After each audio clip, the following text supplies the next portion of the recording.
పఠాన్కోట్ పుల్వామాల్లో భారత సైన్యం మీదన దాడి, ఆ దాడికి ప్రతీకారంగా భారత్ చేసినటువంటి సర్జికల్ స్ట్రైక్ 1 పీఓకేలో, సర్జికల్ స్ట్రైక్ 2 బాలాకోట్లో.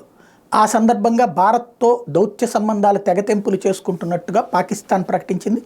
మనము స్వాగతించాం. ఆ రోజు నుండి భారత్కి పాకిస్తాన్కి మధ్య దౌత్య సంబంధాలు లేవు. తర్వాత కాలంలో అప్పట్లో ప్రయత్నించినా కూడా షాబాజ్ షరీఫ్ ప్రభుత్వం మనం అంగీకరించలేదు.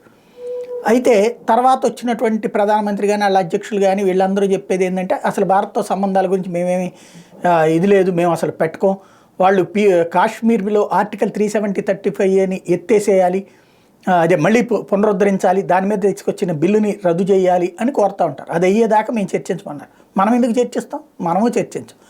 ఇప్పుడు కానీ పాకిస్తాన్లో ఉన్నటువంటి దిక్కుమాలిన వెధవలకి ఒక అవకాశం ఇస్తూ పార్లమెంటరీ స్టాండింగ్ కమిటీ ఒక రెజల్యూషన్ అంటే ఒక సూచనని ప్రధానమంత్రికి చేసింది.